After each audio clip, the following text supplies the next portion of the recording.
जय माता दी। मैं हूँ वामिका और आप सभी का हमारे चैनल आध्यात्मिक सागर में बहुत बहुत स्वागत है। आज शुक्रवार के दिन आप सुनिए संतोषी माता की व्रत कथा। एक बुढ़िया थी और उसके 7 बेटे थे। 6 बेटे कमाने वाले थे और एक बेटा निकम्मा था। बुढ़िया माँ 6 पुत्रों की रसोई बनाती, भोजन कराती और पीछे से जो कुछ बचता वो 7वें पुत्र को दे देती। परंतु वह बड़ा भोला भाला था, मन में कुछ विचार नहीं करता था। एक दिन वह अपनी बहू से बोला, देखो मेरी माता का मुझ पर कितना प्रेम है। वह बोली, क्यों नहीं, सबका झूठा बचा हुआ तुमको खिलाती है। वह बोला, ऐसा भी हो सकता है क्या? मैं जब तक आंखों से न देखूं मान नहीं सकता। बहू ने हंसकर कहा, देख लोगी तब तो मानोगी। कुछ दिन बाद बड़ा त्योहार आया। घर में 7 प्रकार के भोजन और चूरमा के लड्डू बने। वह जांचने को सर के दर्द का बहाना कर पतला कपड़ा सिर पर ओढ़कर रसोई घर में सो गया और कपड़े में से सब देखता रहा। 6 भाई भोजन करने आए। उसने देखा माँ ने उनके लिए सुंदर सुंदर आसन बिछाए, 7 प्रकार की रसोई परोसी। वह आग्रह करके जिमाती रही, वह देखता रहा। 6 भाई भोजन कर उठे तब माँ ने उनकी झूठी थालियों में से लड्डुओं के टुकड़ों को उठाया और एक लड्डू बनाया। झूठन साफ करके बुढ़िया माँ ने पुकारा, उठ बेटा, 6 भाई भोजन कर गए, अब तू ही बेटा बाकी है, उठ और तू कब खाएगा? वह कहने लगा, माँ मुझे भोजन नहीं करना, मैं परदेश जा रहा हूँ। माता ने कहा, कल जाता तो आज ही जा। वह बोला, हाँ हाँ आज ही जा रहा हूँ। यह कहकर वह घर से निकल गया। चलते समय उसे बहू की याद आई। वह गौशाला में कंडे थाप रही थी। वह उसे जाकर बोला कि मेरे पास तो कुछ नहीं है, यह अंगूठी है सो ले लो और अपनी कुछ निशानी मुझे दे दो। वह बोली कि मेरे पास क्या है, यह गोबर भरा हाथ है। यह कहकर उसकी पीठ में गोबर के हाथ की थाप मार दी और वह चल दिया। चलते चलते दूर देश में पहुंचा। वहां पर एक साहूकार की दुकान थी। वहां जाकर बोला, भाई मुझे नौकरी पर रख लो। साहूकार को नौकर की जरूरत थी। साहूकार उससे बोला, तू नौकरी पर रह जा। लड़के ने पूछा, तनख्वाह क्या रहेगी? साहूकार ने कहा, काम देखकर दाम मिलेंगे। साहूकार की नौकरी मिल गई। वह सवेरे 6 बजे से रात्रि 12 बजे तक नौकरी करने लगा। कुछ दिनों में दुकान का लेन देन, हिसाब किताब, ग्राहकों को माल बेचना, सारा काम करने लगा। साहूकार के 7-8 नौकर थे। वे सब चक्कर खाने लगे कि यह नया नौकर बहुत होशियार बन गया है। सेठ ने भी काम देखा और 3 महीने के अंदर ही उसे मुनाफे का साझीदार बना लिया। 12 वर्ष में वह नामी सेठ बन गया और मालिक सारा कारोबार उस पर छोड़कर बाहर चला गया। अब बहू पर क्या बीती वह सुनो। सास ससुर उसे दुख देने लगे। सारी गृहस्थी का काम करा के उसे लकड़ी लेने जंगल में भेजते। इस बीच घर की रोटियों के आटे से भी जो भूसी निकलती उसकी रोटी बनाकर रख दी जाती और फूटे नारियल की नरेली में पानी। इस तरह दिन बीतते रहे। एक दिन वह लकड़ी लेने जा रही थी कि रास्ते में बहुत सी स्त्रियां संतोषी माता का व्रत करती दिखाई दी। वहां यह खड़ी होकर कहने लगी, बहनों, यह तुम किस देवता का व्रत करती हो और इसके करने से क्या फल होता है? इस व्रत के करने की क्या विधि है? यदि तुम अपने इस व्रत का विधान मुझे समझाकर कहोगी तो मैं तुम्हारा बड़ा एहसान मानूंगी। तब उनमें से एक स्त्री बोली, सुनो, यह संतोषी माता का व्रत है। इसके करने से निर्धनता दरिद्रता का नाश होता है, लक्ष्मी आती है, मन की चिंताएं दूर होती हैं, घर में सुख होने से मन को प्रसन्नता और शांति मिलती है। निपुत्री को पुत्र मिलता है, प्रीतम बाहर गया हो तो शीघ्र आता है। कुंवारी कन्या को मनपसंद वर मिलता है। राजद्वार में बहुत दिनों से मुकदमा चलता हो तो वह भी खत्म होता है। कलह क्लेश की निवृत्ति हो, सुख शांति हो, घर में धन जमा हो, पैसा जायदाद का लाभ हो और भी मन में जो कुछ कामना हो वह सब इस संतोषी माता की कृपा से पूरी होती है। स्त्री कहने लगी, 1.25 आने का गुड़ चना लेना, इच्छा हो तो 5.25 आने का लेना या 1.25 रुपए का भी, सहूलियत के अनुसार ही लेना, बिना परेशानी श्रद्धा और प्रेम से जितना भी बन सके सवाया लेना। 5.25 पैसे से 5.25 आने तथा इससे भी ज्यादा शक्ति और भक्ति के अनुसार ले लेना। हर शुक्रवार को निराहार रहकर कथा कहना और सुनना। इसके बीच क्रम टूटे नहीं, लगातार नियम पालन करते रहना। सुनने वाला कोई न मिले तो घी का दीपक जलाकर उसके आगे जल के पात्र को रखकर कथा कहना, परंतु नियम न टूटे। जब तक कार्य सिद्ध न हो नियम पालन करना और कार्य सिद्ध हो जाने पर व्रत का उद्यापन करना। 3 मास में माता फल पूरा करती है। यदि किसी के खोटे ग्रह हो तो भी माता 1 वर्ष में अवश्य कार्य सिद्ध करती हैं। कार्य सिद्ध होने पर ही उद्यापन करना चाहिए, बीच में नहीं करना चाहिए। उद्यापन में 2.5 सेर आटे का खाजा तथा इसी अनुसार से खीर तथा चने का साग बनाना। 8 लड़कों को भोजन कराना। जहाँ तक मिले देवर जेठ भाई बंधु कुटुंब के लड़के लेना, न मिले तो रिश्तेदारों और पड़ोसियों के लड़के बुलाना। उन्हें भोजन कराकर यथाशक्ति दक्षिणा देना और माता का नियम पूरा करना। उस दिन घर में कोई खटाई नहीं बनाना। यह सब सुनकर बुढ़िया की बहू वहां से चल दी। रास्ते में लकड़ी के बोझ को बेच दिया और उन पैसों से गुड़ चना लेकर माता के व्रत की तैयारी करने लगी। आगे चली और सामने मंदिर है। यह सुनकर माता के मंदिर में जाकर माता के चरणों में लौटने लगी। इसके बाद वह माँ से विनती करने लगी कि हे माँ, मैं निपट मूर्ख हूँ, व्रत के नियम कुछ नहीं जानती हूँ, मैं बहुत दुखी हूँ। हे माता जग जननी, मेरा दुख दूर करो, मैं आपकी शरण में हूँ। माता को दया आई। एक शुक्रवार बीता कि दूसरे शुक्रवार को ही इसके पति का पत्र आया और तीसरे को उसका भेजा हुआ पैसा भी आ पहुंचा। यह देखकर जेठानी मुंह सिकोड़ने लगी। इतने दिनों में इतना पैसा आया, इसमें क्या बढ़ाव है। लड़के ताने देने लगे कि काकी के पास अब पत्र आने लगे, रुपए आने लगा, अब तो काकी की खातिर बढ़ जाएगी, अब तो काकी बुलाने से भी नहीं बोलेगी। बेचारी सरलता से यह कहती है कि भैया पत्र आएगा, रुपए आएंगे तो हम सबके लिए अच्छा है। ऐसा कहकर आंखों में आंसू भरकर संतोषी माता के मंदिर में आकर मातेश्वरी के चरणों में गिरकर रोने लगी। माँ, मैंने तुमसे पैसा नहीं मांगा, मुझे पैसे से क्या काम है, मुझे तो अपनी सुहाग से काम है, मैं तो अपने स्वामी की दर्शन और सेवा मांगती हूँ।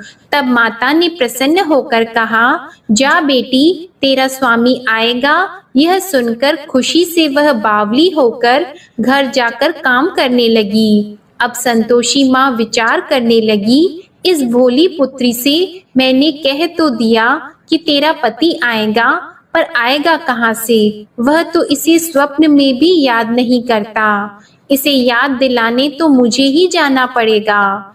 इस तरह माता उस बुढ़िया के बेटे के पास जाकर स्वप्न में प्रकट होकर कहने लगी, साहूकार के बेटे, सोता है या जागता है? वह कहता है, माता सोता भी नहीं हूँ, जागता भी नहीं हूँ, बीच में ही हूँ, कहो क्या आज्ञा है। माँ कहने लगी, तेरा घर बार है या नहीं। वह बोला, मेरा सब कुछ है माता, माँ बाप भाई बहन बहू क्या कमी है। माँ बोली, पुत्र तेरी घरवाली कष्ट उठा रही है, माँ बाप उसे दुख दे रहे हैं, वह तेरे लिए तरस रही है, तू उसकी सुध ले। वह बोला, हाँ माता, यह तो मुझे मालूम है, परंतु जाऊं कैसे। परदेश की बात है, लेन देन का कोई हिसाब नहीं, कोई जाने का रास्ता नजर नहीं आता, कैसे चला जाऊं।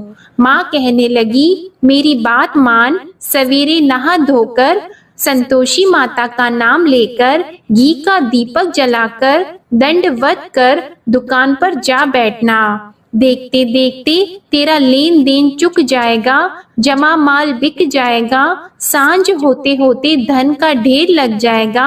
अब तो वह सवेरे बहुत ही जल्दी उठकर मित्र बंधुओं से अपनी सपने की बात कहता है। वे सब उसकी बात अनसुनी करके खिल्ली उड़ाने लगे। कहीं सपने भी सच्चे होते हैं। एक बूढ़ा बोला, देख भाई मेरी बात मान, इस तरह साच झूठ कहने के बदले देवता ने जैसा ही कहा है वैसा ही करना, तेरा क्या जाता है। अब बूढ़े की बात मानकर वह नहा धोकर संतोषी माता को दंडवत कर घी का दीपक जलाकर दुकान पर जा बैठता है। थोड़ी देर में वह क्या देखता है कि देने वाले रुपया लाए, लेने वाले हिसाब लाए।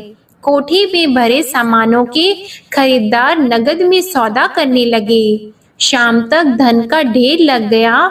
मन में माता का नाम लेकर प्रसन्न होकर घर जाने के वास्ते गहना कपड़ा सामान खरीदने लगा। यहाँ के काम से निपट घर को रवाना हुआ। उधर बहू बेचारी जंगल में लकड़ी लेने जाती है। लौटते वक्त माताजी के मंदिर पर विश्राम करती है। वह तो उसका रोज रुकने का स्थान ही था। दूर धूल उड़ती देखकर वह माता से पूछती है, हे माता, यह धूल कैसे उड़ रही है। माँ कहती है, हे पुत्री, तेरा पति आ रहा है, अब तू ऐसा कर, लकड़ियों के 3 बोझ बना ले, एक नदी के किनारे रख, दूसरा मेरे मंदिर पर और तीसरा अपने सिर पर रख। तेरे पति को लकड़ी का गट्ठा देकर मोह पैदा होगा, वह यहाँ रुकेगा, नाश्ता पानी बनाकर खाकर माँ से मिलने जाएगा। तू लकड़ी का बोझ उठाकर जाना और बीच चौक में गट्ठा लाकर 3 आवाजें जोर से लगाना। लो सासू जी, लकड़ियों का गट्ठा लाई हूँ, भूसी की रोटी दो, नारियल के खोपड़े में पानी दो, आज कौन मेहमान आया है। माँ की यह बात सुनकर वह बहुत अच्छा माताजी कहकर प्रसन्न मन होकर लकड़ियों के 3 गट्ठे ले आई।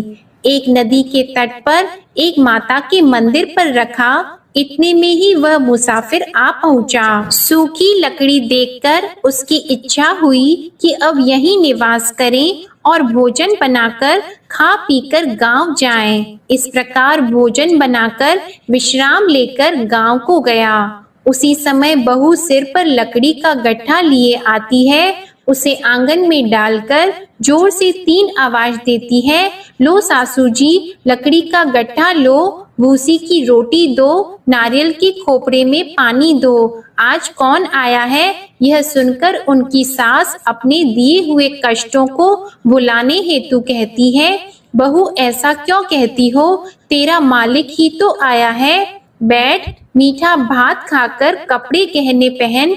इतने में आवाज सुनकर उसका स्वामी बाहर आता है और अंगूठी देखकर व्याकुल हो जाता है। माँ से पूछता है, माँ यह कौन है। माँ कहती है, बेटा ये तेरी बहू है। आज 12 वर्ष हो गए जब से गया है, तब से सारे गांव में जानवर की तरह भटकती फिरती है। काम काज घर का कुछ करती नहीं, 4 समय आकर खा जाती है। अब तुझे देखकर भूसी की रोटी और नारियल के खोपड़े में पानी मांगती है।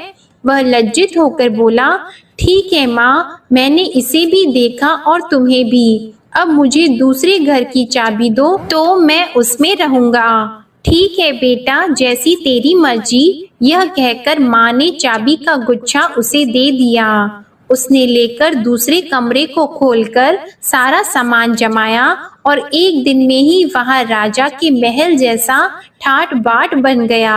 अब क्या था, वह सुख भोगने लगी। इतने में अगला शुक्रवार आया।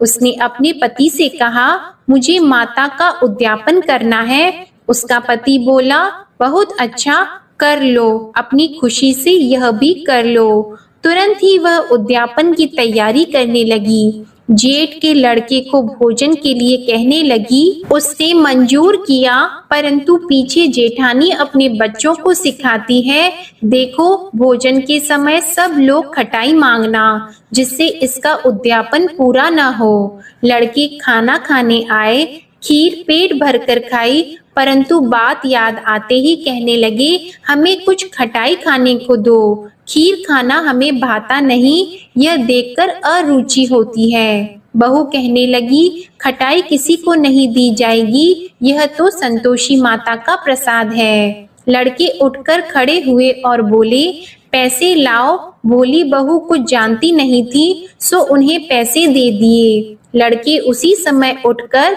इमली लेकर खाने लगे। यह देखकर बहू पर माता ने कोप किया। राजा के दूत उसके पति को पकड़कर ले गए और जेठ जेठानी मन माने खोटे वचन कहने लगे। लूट लूट कर धन इकट्ठा कर लाया था, सो राजा के दूत उसे पकड़कर ले गए हैं। अब सब मालूम हो जाएगा जब जेल की रोटी खाएगा।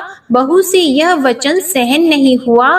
रोती रोती माता के मंदिर में गई और बोली, हे माता, तुमने यह क्या किया?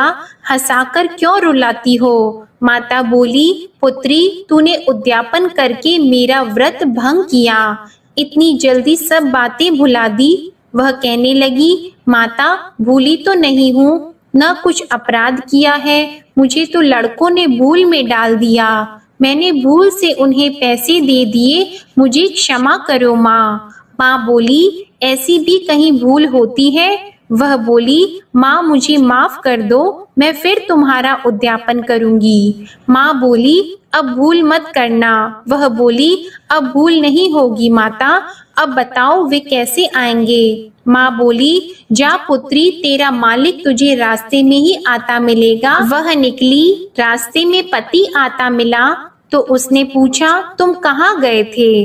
वह कहने लगा, इतना धन जो कमाया है उसका टैक्स राजा ने मांगा था, वह भरने गया था। वह प्रसन्न होकर बोली, अच्छा हुआ, अब घर चलो। कुछ दिन बाद फिर शुक्रवार आया तो वह बोली, मुझे माता का उद्यापन करना है। पति ने कहा, कर लो। वह फिर जेठ के लड़कों से भोजन को कहने लगी तो जेठानी ने एक दो बातें सुनाई और लड़के सिखा दिए कि तुम पहले ही खटाई मांग लेना। लड़के कहने लगे कि हमें खीर खाना नहीं भाता, कुछ खटाई खाने को दो। तो बहू बोली, खटाई खाने को नहीं मिलेगी, खाना हो तो खाओ। यह कहकर ब्राह्मणों के लड़के लाकर भोजन कराने लगी। यथाशक्ति दक्षिणा की जगह एक एक फल उन्हें दिया। इससे संतोषी माता प्रसन्न हुई। माता की कृपा होते ही 9वें मास उसको चंद्रमा के समान सुंदर पुत्र प्राप्त हुआ। वह पुत्र को लेकर प्रतिदिन माताजी के मंदिर को जाने लगी। माँ ने सोचा कि यह रोज आती है, आज क्यों न मैं ही इसके घर चलूं, इसका आसरा देखूं तो सही। यह विचार कर माता ने भयानक रूप बनाया। गुड़ और चने से सना मुख, ऊपर से सूंड के समान होठ, उस पर मक्खियां भिनभिना रही हैं। दहलीज में पैर रखते ही उसकी सास चिल्लाई, देखो कोई चुड़ैल डाकिनी चली आ रही है, लड़कों इसे भगाओ नहीं तो किसी को खा जाएगी। लड़के डरने लगे, चिल्लाकर खिड़की बंद करने लगे। बहू रोशनदान में से देख रही थी। प्रसन्नता से पगली होकर चिल्लाने लगी कि आज मेरी माता मेरे घर आई है। यह कहकर बच्चे को दूध पिलाने से हट जाती है। इतने में सास का क्रोध फूट पड़ा। वह बोली कि इसे देखकर कैसे उतावली हुई जो बच्चे को पटक दिया। इतने में माँ के प्रताप से जहाँ देखो वहाँ लड़के ही लड़के नजर आने लगे। बहू बोली, माँ जी, मैं जिनका व्रत करती हूँ यह वह संतोषी माता हैं। इतना कहकर झट से सारे घर के किवाड़ खोल दिए और सबने माता के चरण पकड़ लिए और विनती कर कहने लगे, हे माता, हम मूर्ख हैं, अज्ञानी हैं, तुम्हारी व्रत की विधि हम नहीं जानते हैं। तुम्हारा व्रत भंग करके हमने बहुत बड़ा अपराध किया है। हे माता, बहू को जैसा फल दिया वैसा सबको देना। जो भी यह कथा पढ़ेगा या सुनेगा उसके सभी मनोरथ पूर्ण होंगे। प्रेम से बोलिए संतोषी माता की जय। आइए अब सुनते हैं संतोषी माता की आरती। जय संतोषी माता मैया, जय संतोषी माता, अपने सेवक जन की सुख संपत्ति दाता। जय संतोषी माता मैया, जय संतोषी माता, सुंदर चीर सुनहरी माँ धारण कीन हो। हीरा पन्ना दम के तन श्रृंगार लीन हो। जय संतोषी माता मैया, जय संतोषी माता, गेरू लाल छटा छवि बदन कमल सोहे। मंद हंसत करुणामय, मंद हंसत करुणामय, त्रिभुवन जन मोहे। जय संतोषी माता मैया, जय संतोषी माता, स्वर्ण सिंहासन बैठी चवर ढुरे प्यारे। धूप दीप मधुमेवा भोग धरे न्यारे। जय संतोषी माता मैया, जय संतोषी माता, गुड़ अरु चना परम प्रिय तामे संतोष कियो। संतोषी कहलाई भक्तन वैभव दियो। जय संतोषी माता मैया, जय संतोषी माता, शुक्रवार प्रिय मानत आज दिवस सोही। भक्त मंडली छाई कथा सुनत मोही। जय संतोषी माता मैया, जय संतोषी माता, मंदिर जगमग ज्योति मंगल ध्वनि छाई। विनय करे हम बालक चरणन सिर नाई। जय संतोषी माता मैया, जय संतोषी माता, भक्ति भावमय पूजा अंगीकृत कीजिए। जो मन बसे हमारी इच्छा फल दीजिए। जय संतोषी माता मैया, जय संतोषी माता, दुखी दरिद्री रोगी संकट मुक्त किए। बहु धन धान्य भरे घर सुख सौभाग्य दिए।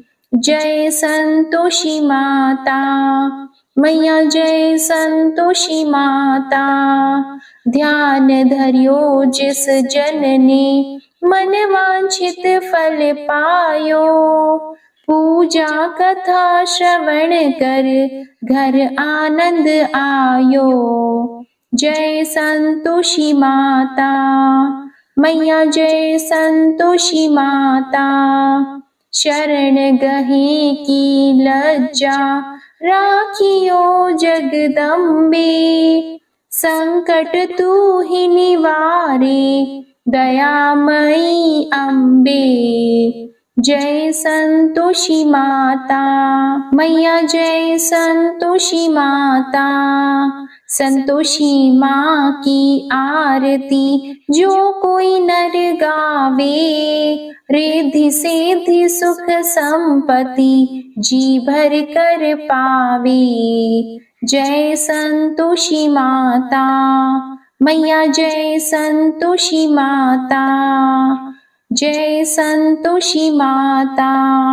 प्रेम से बोलिए संतोषी माता की जय। आपको आज की कथा और ये आरती पसंद आए तो वीडियो को लाइक करके चैनल को जरूर सब्सक्राइब करिएगा और कमेंट में संतोषी माता की जय भी जरूर लिखिएगा।